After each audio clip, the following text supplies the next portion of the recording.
श्री गुरु चरण कमलेभ्यो नमः।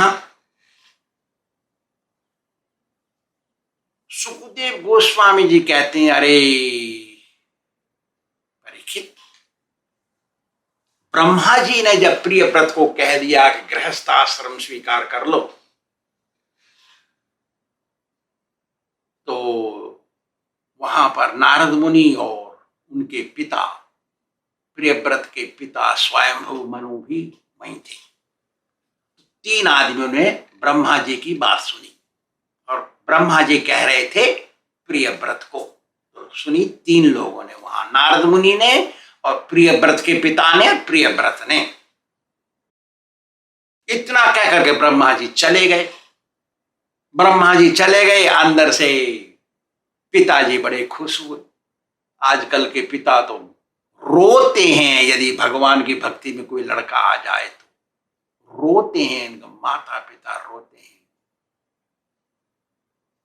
ऐसा हो गया कई बार मेरे साथ में देखा, मेरे भगत बन गए वो, और आकर के वो रोए, चीख चीख के रोते हैं।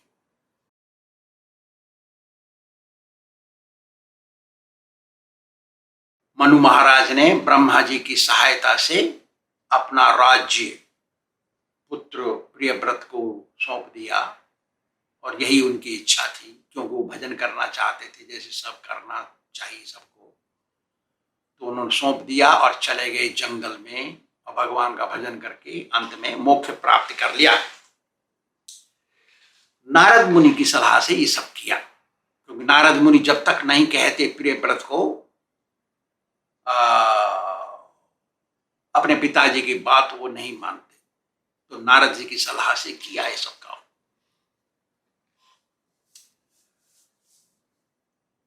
प्रियव्रत ने सोचा ये सब भगवान की इच्छा होगी, इसलिए ऐसा हो गया मेरे साथ। ब्रह्मा जी स्वयं आए, उन्होंने कहा, नारद मुनि मेरे गुरु जी हैं, उन्होंने कह दिया तो ये उनकी इच्छा होगी। इसलिए भगवान के ध्यान में और बड़ों की बात मान करके उन्होंने राज्य भार संभाल लिया और राज्य करने लगे। कुछ समय पश्चात उन्होंने विश्वकर्मा, स्वर्ग के आर्किटेक्ट हैं वो, प्रजापति हैं वो, उनकी पुत्री बर्हिस्मति से उन्होंने शादी कर ली। उससे 10 पुत्र बनाए उन्होंने। कितने बेटे बनाए?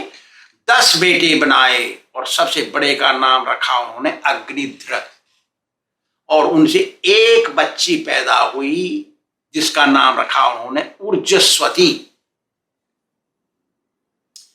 अच्छा, फिर उनकी एक दूसरी रानी भी थी, उनसे 3 बेटे पैदा हुए, उनका नाम था उत्तम, तामस और रैवत। ये 3 मनु बन गए। 14 मनु होते हैं एक ब्रह्मा के दिन में। 14 मनुओं में ये 3 बेटे उसके हैं प्रियव्रत के। ये तो मनु बन गए, तो चले गए अपनी जगह पे, तो बचे 10 बेटे। 10 बेटों में से 3 बेटे ब्रह्मचारी बन गए। फिर बाद में कहा कि हम नहीं लेंगे गृहस्थ आश्रम, हम तो सन्यास लेंगे। 3 बेटों को ज्ञान हो गया। जिसको ज्ञान हो जाता है वो गृहस्थी नहीं बनेगा, जिसको ज्ञान नहीं गृहस्थी बन गया। गृहस्थी के बाद भाग्यवान है तो भक्ति करेगा। तो वो जो 3 बच्चे थे वो सन्यास ले लिए और भगवान की भक्ति करके मोक्ष प्राप्त कर लिया। अंत में वो चले गए, बच गए 7 बेटे। 7 बेटे उनके साथ रहे, और बड़े का नाम था अग्निध्र। प्रियव्रत ने कितने वर्ष राज किया? लिखा हुआ है सब। उन्होंने किया 1100 करोड़ वर्ष। 1100 करोड़ वर्ष राज्य किया। आश्चर्य की बात नहीं है ये, भगवान की सहायता से होता है। शुरू की बातें हैं ये। जब सृष्टि आरंभ हुई तब उसकी आयु ही करोड़ों वर्षों की थी, और फिर तपस्या करके वो अपनी आयु बढ़ा लेते हैं। जैसे अभी आजकल जो योग करते हैं ना, योग साधना से उम्र बढ़ती है, घटती नहीं। भौतिक माया प्रपंच से, इंद्रिय सुख में घुसे रहने से, माया जंजाल में फंसे रहने से आयु घटती है। लेकिन भगवान की भक्ति करके योग साधना में रहने से आयु बढ़ती है। जैसे आप देख रहे होंगे, मैं बूढ़ा आदमी भी हो करके अभी जवान की तरह काम करते हैं। कैसे? योग साधना में रहने से। ऐसा है। वो अपनी पत्नी के पास, रानी के पास, बरहिस्मती के पास प्राइवेट में जब रहते थे तो साधारण पुरुष की तरह कामी की तरह रहते थे। इसका मतलब ये नहीं है कि वो कामी हो गए, नहीं, पहले ब्रह्मचारी थे, भगवान ने उन्होंने आत्म साक्षात्कार किया, ऐसे भगत थे वो, गृहस्थी में आ गए और लंपटों की तरह लगे अपनी पत्नी के पीछे प्राइवेट में। लेकिन वो लंपट नहीं थे, क्यों कि वो भगवान का स्मरण यार हर समय रखते थे, दिमाग में भगवान रहते थे, इसलिए मोह माया में नहीं फंसे वो। अपि चेत् दुराचार भजन्ते माम अनन्य भाग साधुरेव समन्तव्य सम्यक व्यवसितो। क्योंकि वो सम्यक प्रकार से रहते थे इसलिए वो साधु थे। हर समय भगवान का ध्यान। नामे भक्त प्रणश्यति, कहते हैं ना, क्षिप्रम भवति धर्मात्मा शाश्वत शांति निगच्छति कौन्तेय प्रतिजानीहि नामे भक्त प्रणश्यति। उसमें सनातन गोस्वामी व्याख्या करते हैं, कहते हैं कि भगवान कह रहे हैं अर्जुन को, अरे अर्जुन चल, ढोलक ले, बड़ी जोर से नगाड़ा बजा, गांव गांव शहर शहर घूम, जोर जोर से ऐलान कर, हल्ला करके कि भगवान का भगत कितने भी माया में फंस जाए उसका कभी नाश नहीं होता। तो प्रियव्रत सारे भूमंडल के राजा थे।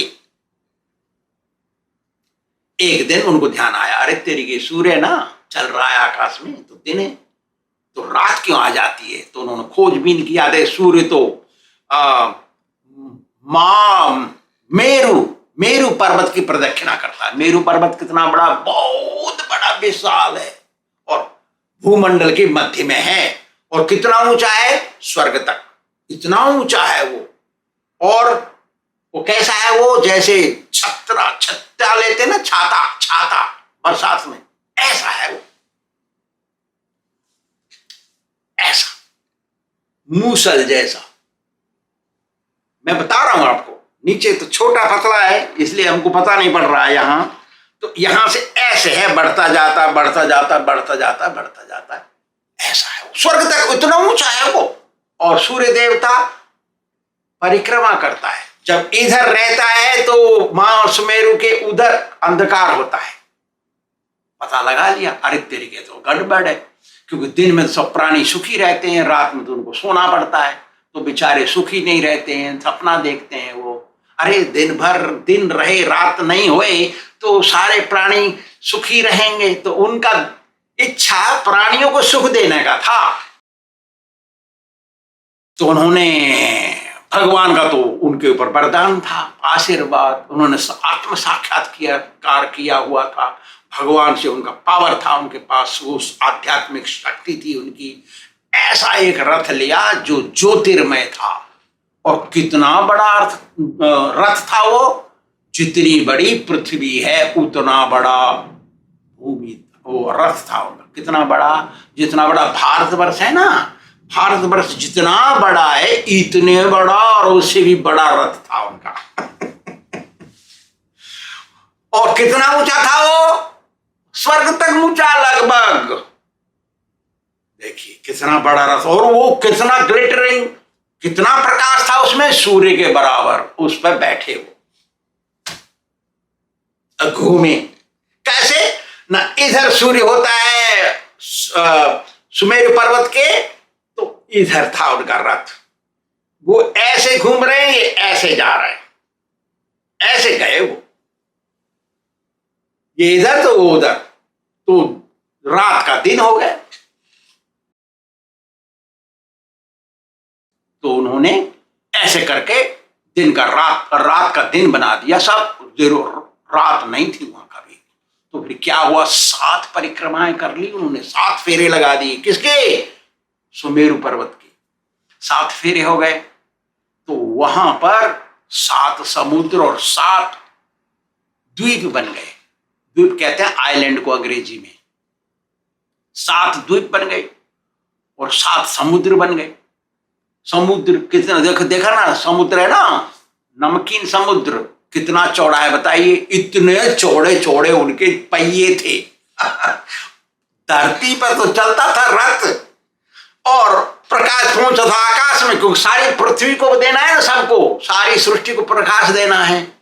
तो कितना बड़ा रथ होगा, बहुत बड़ा। तो वो रथ पृथ्वी पर चल रहा है, तो कितना ताकत होगा उस रथ के पहिए में। वो गड्ढा पृथ्वी पर, और वो बन गया गड्ढा, उसमें भर गया पानी, वो बन गया समुद्र जिसमें नमक भर गया। बताइए, तो 7 फेरे लगाए तो 7 जगह पर समुद्र बन गए, एक यहां, एक यहां, एक यहां, एक यहां। 2 समुद्र के बीच की जगह को कहते हैं द्वीप, आइलैंड अंग्रेजी में।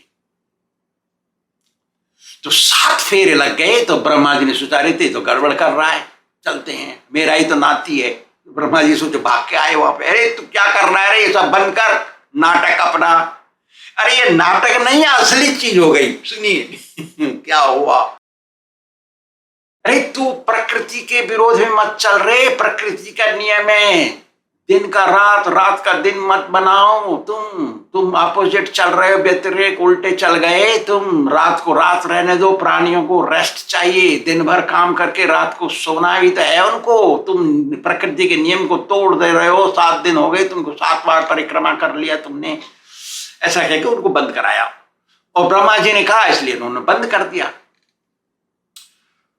तो जो 7 समुद्र बन गए, वो 7 तरह के थे, एक तरह का ही नहीं थी, सब 7 अलग अलग तरीके थे, क्योंकि अलग अलग थे सब।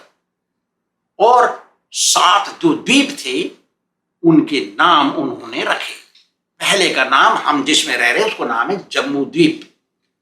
वो नमकीन जल से, नमकीन समुद्र से भरा हुआ है। ये समुद्र कितना चौड़ा है ना, जितनी चौड़ी पृथ्वी है उतना ही चौड़ी है वो। नमक ही नमक नहीं भरा है उसमें, नमकीन जल है। प्यास लगती है, पानी नहीं पी सकते, नमकीन और ज्यादा प्यास लगेगी, इसलिए कोई पीता नहीं उसको। इस नमकीन समुद्र के बाद का जो द्वीप है, उसका नाम है प्लाख्य द्वीप। वो प्लाख्य द्वीप है, गन्ने के रस से भरा हुआ समुद्र है उसका।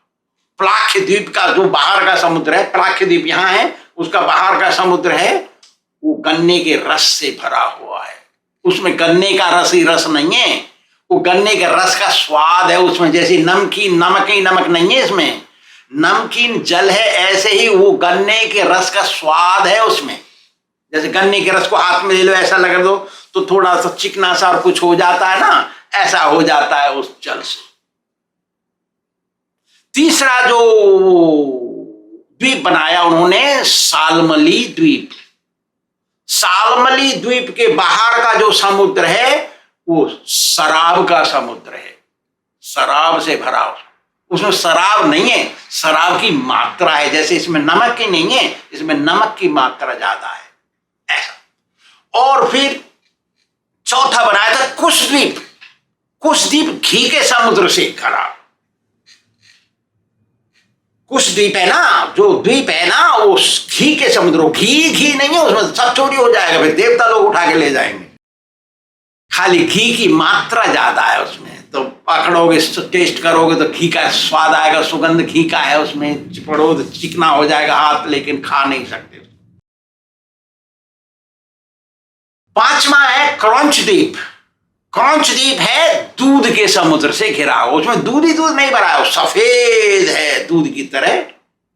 पीने से दूध की स्वाद दूध का है, लेकिन पी नहीं सकते उसको, ऐसा समुद्र है। छठा समुद्र है, छठा द्वीप है शाक द्वीप। शाक द्वीप घिरा हुआ छाछ के समुद्र से, छाछ भरा है उसमें। छाछ ही छाछ नहीं है, वो छाछ का स्वाद है उसमें, छाछ जैसा सफेद है। उसमें थोड़े थोड़े मक्खन के किनके भी हैं, ना तो मक्खन को खा सकते हैं ना छाछ को पी सकते हैं उसको। छाछ की मात्रा अधिक है उस समुद्र में। और जो 7वां है उसका नाम है पुष्कर द्वीप। वो मीठे पानी के समुद्र से घिरा हुआ है। ऐसे 7 समुद्र बन गए। 7 बार परिक्रमा की प्रियव्रत ने, और ऐसा काम कोई नहीं किया पहले और कोई नहीं कर सकता बाद में। केवल प्रियव्रत या भगवान दो ही कर सकते हैं, तीसरा कोई नहीं कर सकता। अच्छा, इसके बाद कैसे किया उन्होंने? क्योंकि भगवान की भक्ति कही उन्होंने बड़ी जबरदस्त। उनको भूख प्यास भी नहीं थी, नींद नहीं थी, खाना पीना सब बंद, सोना सारा बंद करके भगवान की सेवा करके इतना शक्ति प्राप्त कर ले भगवान के बराबर, ऐसा हो गया। अच्छा, ये 7 द्वीप हो गए, 7 ही बेटे बचे थे उनके पास। 7 बेटों को एक एक द्वीप बांट दिया।